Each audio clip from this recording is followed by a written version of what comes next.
के गंदी बात में जाएगा, नहीं जाएगा। ये नहीं कि अच्छी बात में नहीं जाता, अच्छी बात में लगाओ तो लगेगा, और वो भी थोड़ी देर, और बुरी बात में लगाने की जरूरत नहीं। आराम से इसका स्वभाव रचना ऐसी रची गई। अब यही गेम रखा गया है कि अब इसकी गति को रोको, अंतर्मुख करो, भगवदाकार करो, तो तुम्हें इनाम मिलेगा, त्रिभुवन पर विजय प्राप्त कर लोगे।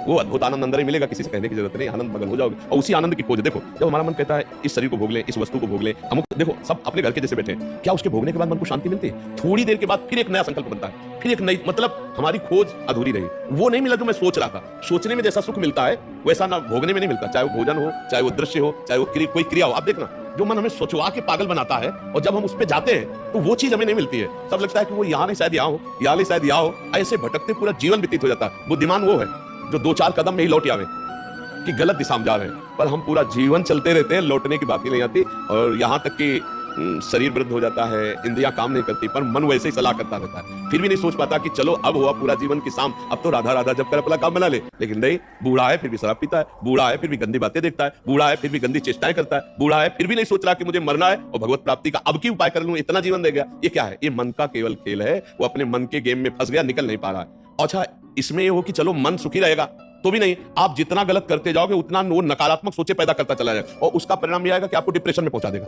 मतलब किसी भी तरह से इस चैन नहीं लेने देगा। तो इसको लाना तो भगवान की शरण में पड़ेगा, तभी शांति मिलेगी, तभी सुख। बहुत गंदा, बहुत गंदा, बहुत नीच है, और ये बहुत उत्तम है। ये अगर सही रास्ते को पा जाए तो दूसरे के लिए अपने प्राण दे सकता है, परहित के लिए अपने प्राण दे सकता है, ये भगवान से मिला सकता है, ये सब सुख दे सकता है। बस इसको गलत ढंग से जो प्रयोग होना शुरू हुआ है, इसका ये बंद कर दे, वही बात है।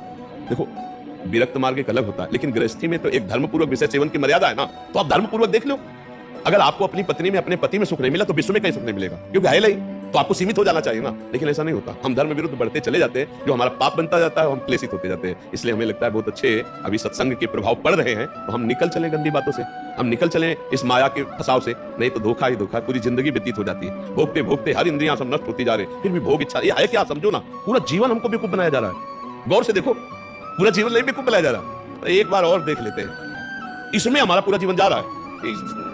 सुख तो नहीं मिला, एक बार ऐसे देखते हैं, शायद इस पद्धति से देखते हैं, ऐसे भोजन बनाते हैं, ऐसे ये भोगते हैं, ऐसे ये देखते हैं, ऐसा फसाव करके रोज हमको गिराता है, रोज हमको मन भ्रष्ट करता है। कभी नहीं कहता कि एक बार भगवान से मिलूं क्या, कभी उसका मन नहीं होता। इसको तो जबरदस्ती लगाना पड़ता है। इसको भगवान में लगाने के लिए भी भोगों का प्रलोभन देना होता है, तभी भगवान में लगता है धीरे धीरे।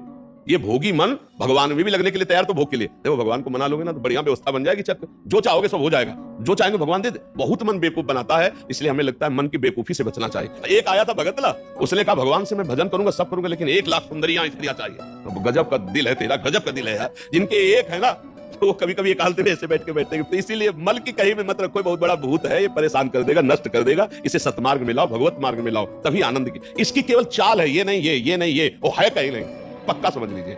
ये हमारे को भ्रम पैदा करता है, कुछ नहीं, कुछ नहीं है। नाम जप करो, सत्संग करो, धर्मपूर्वक विषय भोगो, हम मना नहीं करते। एक उसे सीमा में रख के भोगो धर्म में, तो उससे क्या होगा, तुम्हें घृणा हो जाएगी। धर्मपूर्वक विषय भोगने से घृणा हो जाती है कि यार, और जो ये व्यसन करके और फिर इधर उधर मन, तो पाप के कारण बुद्धि ठीक निर्णय नहीं देती, और बुढ़ापे तक पापाचरण, फिर दुर्गति को प्राप्त होते हैं। अभी समय है, अभी मन को समझा लो, मन को समझ। यही 5 भोग हैं, शब्द, स्पर्श, रूप, रस, गंध, इसी में मनुष्य फंसा है, और इन्हीं भोगों से हमारी दुर्गति हो जाती है। बोलो, अभी तक फाइनल में अगर बोला जाए तो अभी तक क्या है अपने पास?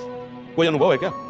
बस एक ही है कि एक बार और चांस मिल जाए, बस किसी भी विषय का, मतलब किसी भी विषय का। मन में हर बार ये था कि अब की बार, लेकिन कभी अब की बार पूरी ही नहीं हुआ। तो इसको रोकना जरूरी है कि भजन, साधन, धर्मपूर्वक विषय सेवन और समाज की सेवा। कभी एक बार ऐसा करके देखना, कोई बूढ़ा ऐसा भूखा प्यासा फुटपाथ में पड़ा हो, और उसको कभी अपने घर लाना, नहलाना, धुलाना, कपड़े पहनाना, भोजन पवाना।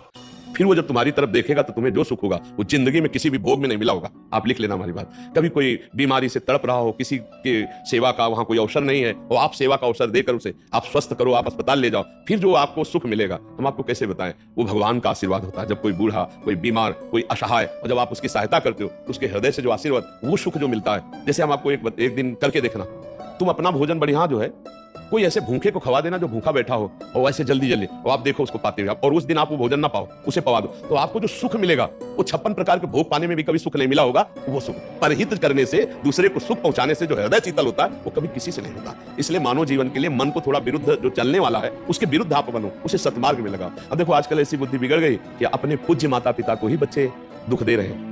डंडा थप्पड़ मारना, क्या यार आज के जवान अपने माता पिता के साथ ऐसा व्यवहार करते हैं। अगर थोड़ा भी अध्यात्म से जुड़े होते तो मुझे लगता है शायद ऐसा नहीं करते, नहीं ना। धर्म से जुड़े होते, अध्यात्म से जुड़े होते, ऐसे माता पिता भगवान होते हैं। उनकी आंखें नहीं, उनको नहलाओ धुलाओ, किसी मंदिर जाने की और जरूरत नहीं, उनको भोग लगाओ, उनको पवाओ, उनका जो आशीर्वाद है लोग पर लोग तुम्हारा सब बना देगा। लेकिन जब अध्यात्म से नहीं जुड़े तो लगता है कौन इनको, ये क्या है, ये है मन का वो पापी मन। देखो कैसे पाप कराता है, कैसे निगेटिव चलाता है, या वैसे पुत्रों की क्या दुर्गति होगी। तो कभी अगर ऐसा अवसर किसी को मिले कि कोई फुटपाथ में ऐसे तड़प रहा हो तो आपको जरूर लगेगा कि काहे को बोझा ले, लेकिन आप उसका अगर बोझा ले लिए तो भगवान तुम्हारा बोझा ले लेंगे। जन्म जन्मांतरों के पाप नष्ट हो जाते हैं जब ऐसे दीन दुखी आशीर्वाद देते ना, उसे भगवान का आशीर्वाद समझना। और जब माता पिता अंदर से साथ देते ना कि भोगोगे, तो फिर भगवान भी नहीं टाल पाते, फिर भोगना पड़ता है। इसलिए धर्म से चलो, किसी का अपराध मत करो, गंदी बातों में मन को न जाने दो, खूब नाम जप करो, यही मनुष्य जीवन का लाभ लो। मनुष्य जीवन एक दिव्य जीवन है, इसका एक दिव्यता का लाभ है। यार देखो, अगर हम ना चाहें तो पूरी बाजार से निकल जाए, कोई सामान दुकान की आके हमारी लिपट थोड़ी जाती है। हम जहां खड़े होंगे, जहां खरीदेंगे, वही जो वस्तु हमें मिलेगी। तो अगर हम निश्चय कर लिया कि मुझे मांस नहीं खाना, मुझे शराब नहीं पीना, मुझे पराई माता बहनों की तरफ गंदी दृष्टि नहीं करनी, तो मुझे कौन गिरा देगा। आप सोचो, हमारे निश्चय में कमजोरी, तभी हम डरते हैं कि कहीं गिर ना जाए। ऐसे कैसे? हाँ, कुछ कमियां ऐसी होती हैं जिससे अहंकार का नाश किया जाता है। जैसे आवाज आता है ना कि हम जितेंद्री, हम ऐसे भगवान को अहंकार पसंद नहीं तो छोड़ देते हैं। देखो जितेंद्रियता करके, तब जब रोता है कि प्रभु मैं तो नीच किसी काबिल नहीं, तब भगवान फिर उठा लेते हैं। नाम जब करो तब मजबूत ब्रेक लग जाएगी। कोई कैसे गिरा सकता है, कैसे गिरा सकता है, नहीं गिरा सकता। बात मान ली, बस हो गया, हो गया। बात मानने से होता है। देखो, हमारी बात ना मानो, कंठी बनवा लो, तिलक लगा लो, सब कर लो, कल्याण नहीं होगा। हमारी बात मान लो, कल्याण हो जाए। बात मानने का चेला होता है, ये कोई संसारिक थोड़ी कि भैया जैसे संसारिक संबंध होते हैं, ऐसे गुरु शिष्य का संबंध आज्ञा पालन से होता है। गलत नहीं करूंगा, जैसा कहोगे वैसा चलूंगा। अब आपने कह दिया, अब ये नाम जप करूंगा, बस हो गई बात। बात यह है कि हमको अब महत्व कर लेना है। अरे बोले ऐसे कह दिया था सिया राम राम नाम जपो, तो गुरु मंत्र तो मिला नहीं। तो कभी गुरु मंत्र मिल भी जाएगा तो लाभ नहीं मिल पाएगा, क्योंकि आपको संत वचन गुरु के वचन पर विश्वास ही नहीं हुआ। गुरु के वचन प्रतीति न जेहि, इस स्वप्न में भी लाभ नहीं मिल। मान लिया, हो गया हमारा सब कुछ। अब हम राम नाम जप करेंगे, अच्छे आचरण से चलेंगे, तो यही नाम आपको बल दे देगा। जो आप कहते हो ना कि ऐसा बल कैसे आए, इसी नाम से आता है बल। माया पर जीतने का जो बल है वो भगवान की कृपा से, उनके नाम बल से आता है। देखो, नाम में इतनी सामर्थ्य, भगवान को अधीन कर लिया। सुमिर पवन सुत पावन नामो अपने बस कर इलाके, फिर और क्या, काम क्रोध को जीत लो तो कौन बड़ी बात। भगवान अजित जीत गए। भगवान कह रहे, प्रति उपकार करो का तोरा सन्मुख हो न सकत मन मोरा, तुम संतात उरिन में नहीं। नाम जप करते हुए समाज सेवा, भगवत सेवा, माता पिता की सेवा, बस इससे बढ़िया साधना क्या है। अब बढ़िया गंगा जी से कपड़ा धो के लाए फिर नाली में डुबो दिए तो फिर गड़बड़ हो जाएगा। नहीं, मानो दे थोड़ा विवेक है। धर्म से विषय सेवन करो, पापाचरण करोगे तो फिर वहीं पहुंच जाओगे, नरक हो जाए। कर्मों की बड़ी गति है, इसलिए नाम जप कर लो और ये जीवन सार्थक। अच्छा, नाम जपने में सबसे बढ़िया बात ये कि इसमें बैठने की बात नहीं करे कि आप पद्मासन लगा के बैठो, दिन भर काम करो, राम राम राम राम, अंदर से राम राम चल रहा, फावड़ा चला, राधा राधा राधा राधा, हर काम होता रहेगा। जब युद्ध हो सकता है मामनुस्मर युद्ध से, तो युद्ध से खतरनाक कोई काम तो है नहीं।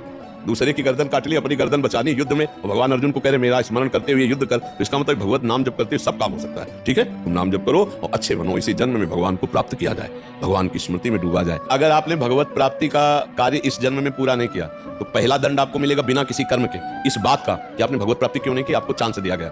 जैसे बहुत सरलता से हम समझाते हैं कि जैसे हम आपको विदेश भेजें सरकारी, भारत के संविधान के अनुसार, आप भारतीय काम कीजिए, जाकर भारत के लिए आप ये काम कीजिए, और आप वहां जाकर जाने के लिए तैयार हो कि हमें वहां गाड़ी मिलना चाहिए, बंगला मिलना चाहिए, हमारी सारी व्यवस्था होनी चाहिए, तो सब व्यवस्था भारत सरकार ने कर दी। आप 20 वर्ष वहां रहे, आपको वापस बुलाया गया, आप जिस काम के लिए भारतीय संविधान के काम के लिए गए थे वो काम बिल्कुल नहीं किया, वो बच्चा पैदा किए, पढ़ाया लिखाया और ब्याह और सब काम किए। अब आप बोलो भारत सरकार आपको दंड देगी कि नहीं देगी? तो देगी ना, क्योंकि आप प्रधान कार्य के लिए ही सुविधा आपको सारी दी गई थी। तो मानव देह केवल संस्कृति मांझ बरियाई के पायो, जो मानुष देह वृथा कत डारत, संस्कृति के चक्र को रोककर भगवान ने कबहू करी करुणा नर देहि, देत ईश बिनु हेतु सनेहि, बिना किसी कर्म के अहेतु की कृपा करके आपको मानव दे दी कि जाओ नर्तन कर फल विषय न भाई, भजी राम सब काम बिहाई, साधन धाम मोक्ष कर द्वारा, पाई न जे परलोक संभारा, सो परत न दुख पावई, सिर धुनि धुनि पछताए, काले कर्म ईश्वर मिथ्या दोष लगाए। तो भाई का हमारा भाग्य नहीं था, हमारा भाग्य से भजन नहीं होता, भजन से भाग्य बनाएंगे हम, भजन से हम पूर्व कर्मों को मिटाएंगे, भजन से हम भगवत प्राप्ति करेंगे। जो न तरह भवसागर असमाज नर पाए, सो अति निंदक मंदमति आत्महनन गति जाए। वो आत्महत्यारे की गति को प्राप्त होता है केवल इस बात के लिए कि तुम्हें मनुष्य शरीर मिला, सारी सुविधाएं दी गई, लेकिन तुमने अपना काम नहीं बनाया। 83,99,999 योनियों में कोई एक भी ऐसी योनि नहीं जिससे हम भगवत प्राप्ति कर सकते, केवल ये मानव देह थी, और उसको तुमने विषय सेवन में प्रपंच में नष्ट किया। तुम विशेष दंड के पात्र, कृपा हुई और तुमने उस कृपा को ठुकराया। अब भोगो अन्य योनियों में, अब पता नहीं फिर किस कल्प में भगवान की कृपा होगी और मुझे मनुष्य शरीर में। इसलिए मुझे इस जन्म में भगवत प्राप्ति करनी ही करनी है, इस पे हमें छूट नहीं रखनी। अब भगवत प्राप्ति किसे कहते हैं समझना तो पड़ेगा कि भगवत प्राप्ति किसे कहते हैं। मोक्ष को तो समझे, तो मोक्ष ऐसे थोड़ी होता है, उसके लिए साधना बहुत कठिन साधना है। स्थूल सूक्ष्म कारण तीनों शरीरों का राग त्याग करके स्मृति उसकी, इसकी स्मृति का भी त्याग हो जाए तब वो अपने स्वरूप में स्थित होता है। बड़ा कठिन। ज्ञान का पंथ कृपान के धारा, परत खगेश लगे निवारा। अब इसको सहज भाव में ले लो। जिसकी अखंड स्मृति भगवान की होती है वही मुक्त पुरुष है और वही भगवत प्राप्त पुरुष है। हर समय तुम्हारी याद में भगवान का नाम चलता रहे। राम कृष्ण हरि जो नाम प्रियो, अपने तो वृंदावनवासी राधा राधा रखते, हर समय नाम चिंतन करते रहो। तुम मोक्ष चाहोगे तो मोक्ष मिल जाएगा, भगवत प्राप्ति चाहोगे तो भगवत प्राप्ति हो जाएगी। भगवत प्राप्ति का मतलब होता है भगवान को जिस भाव से, स्वामी भाव, सखा भाव, जिस भाव से वो प्राप्त हो जाए। और अच्छा इसमें है कि गिरने का भय नहीं। हम राधा राधा जपते हुए किसानी कर रहे हैं, राधा राधा जपते करते नौकरी कर रहे हैं, राधा राधा जपते हुए संसार के सब कार्य कर रहे हैं, तो हमको संसार के कार्य भी हो जाएंगे और भगवत प्राप्ति भी हो जाएगी। अच्छा मिथ्या भाव हमारे यहाँ लगाना नहीं, भगवत भाव लगाना है। सब में भगवान है, हम जिससे मिलते हैं उनके हृदय में भगवान है, वैसे बर्ताव करते हैं। चाहे पुत्र हो चाहे पत्नी हो, नाथ सकल संपदा तुम्हारी, मैं सेवक समेत सुतनारी। बहुत सरलता से निपट गए संसार से, बहुत सरलता। पर भजन नहीं किया तो दंड मिलेगा, क्योंकि सरकार ने भेजा है यहाँ सरकारी काम करने के लिए, भगवत प्राप्ति के लिए। अब अगर चूक हो गई तो फिर गड़बड़ हो जाएगा। अच्छा देखो, तुम्हें तो कुछ गड़बड़ होना है नहीं, तुम तो अविनाशी भगवान के जन हो, अविनाशी स्वरूप है ना अपना सबका। लेकिन जैसे स्वप्न में लाठी चलती है, कुछ नहीं होता है, पीड़ा होती कि नहीं होती स्वप्न के समय। स्वप्न के समय अगर लाठी चलावे तो वैसा ही लगती है, नहीं स्वप्न में अगर हम डूब रहे हैं तो वैसे डूब रहे। स्वप्न में अगर पिटाई शुरू है या कोई गला काटने जा रहा है तो वैसा भय लग रहा है, और है कुछ नहीं, तो दंड तो भोगना पड़ेगा ना। ऐसे ही जागृत में है, ऐसे ही नरक आदि में है। अविनाशी आत्मा को कोई कष्ट थोड़ी होता है, पर जब तक ये बोध नहीं होगा तब तक तो भोगना ही पड़ता है ना। देखो स्थूल देह सैया में पड़ी होती है और स्वप्न में हम देख रहे हैं कि हम समुद्र में डूब रहे हैं। अब वैसे ही कष्ट हो रहा है, समुद्र भी दिखाई दे रहा है, डूब भी रहे हैं, और जो डूबने वाला शरीर है वो तत्कालिक स्वप्न में बना हुआ है, क्योंकि शरीर जो स्थूल शरीर वो तो सैया में सो रहा है। अब बताओ उसको कैसे बचाया जाए? जो स्वप्न में समुद्र में डूब रहा है, अब आप उपाय बताओ उसको कैसे बचाया जाए। एक उपाय है कि उसको जगा दो, चाहे जितनी नौका लगा दो, चाहे मंत्रवेत्ता लगा दो, चाहे तैराक लगा दो, उसको आप बचा ले सकते हैं। उसके बचाने का उपाय है जगा। ऐसे ही हम सब मोह निशा सब शोवनिहारा, देखे स्वप्न अनेक प्रकारा, यही जग जामिनी जागे जोगी, परमारथी प्रपंच वियोगी, जाने सुत वही जीव जग जागा, जब सब विषय विलास विरागा। बोले मोह निद्रा में सब सो रहे हैं, ये पत्नी है, लड़का है, बच्चा है, रुपया है, पैसा, ये कर लिया, ये कर लूंगा, ये कमा लिया, ये कमा लूंगा, ये जमा कर लिया, ये जमा कर लूंगा, और सोचते सोचते मर गए, कुछ नहीं कर पाए जो करने आए थे। अब कोई सदगुरु जगा दे, ए उठ, मोह निद्रा में सो रहा है, तो जानिस तब जीव जग, जब सब विषय विलास विरागा। तभी जानना सत्संग का रंग चढ़ रहा है। जब गंदी बातें छूटने लगे और अच्छे आचरण होने लगे और भगवान नाम जप होने लगे, तो जान लेना आप जाग रहे हैं। और जग गए तो स्वप्न के जैसे सारे दुख मिट जाते हैं, ऐसे तुम्हारे सारे पाप, दुख, चिंता, शोक सब नष्ट हो जाएंगे। पर जगना पड़ेगा, बिना जगे नहीं हो सकता। बिना जगे एक ही उपाय है, जगना पड़ेगा, अर्थात भगवत प्राप्ति करना पड़ेगा, नहीं तो दुख से पिंड नहीं छूटेगा। है झूठा पर बहुत जोर का फुसकार मार के काटता है, झूठा सांप है, रस्सी का सांप, पर ऐसा काटता है, वो ऐसा अनुभव होता है कि जहर चढ़ गया। पक्का देख लो, सब पूरा जहर चढ़ा हुआ है और कुछ नहीं हुआ। आत्म तत्व को ना कभी फर्क पड़ा था, ना पड़ रहा है और ना पड़ेगा। पर भैया ये स्वप्न है, बड़ा दीर्घ स्वप्न है, इससे जगो, उमा कहूं मैं, अनुभव अपना, और सत हरि भजन, और जगत सब सपने में हो। ना कोई माता था, ना कोई पिता था, ना है और ना रहेगा। ऐसे है ये रूप, एक दिन नहीं दिखाई देगा। लाख उपाय कर लेना, मिट्टी में मिल जाएगा, खत्म फिर। ना पहले था ना बाद में रहेगा, बीच में प्रवचन कर रहा है, इसका क्या भरोसा। स्वाप्निक है ये स्वाप्निक है। जो इसके अंदर है वो सत्य है, और अंदर वाले से परिचय नहीं हुआ, बाहर वाले का टिकेगा नहीं। भाई इसी में हम झूठे में मारे जाते हैं, हर जन्म में मारे जा रहे हैं। झूठे से प्रेम करते हैं बाहरी, और वो टिकता ले, और जो अंदर का है उससे प्यार हुआ ले, खाली हाथ फेस। तो एक बार तो यार इस पर विचार करो कि मेरे जीवन का परम लाभ क्या है। भगवान का चिंतन, भगवत प्राप्ति, इसी से परम लाभ मिलेगा।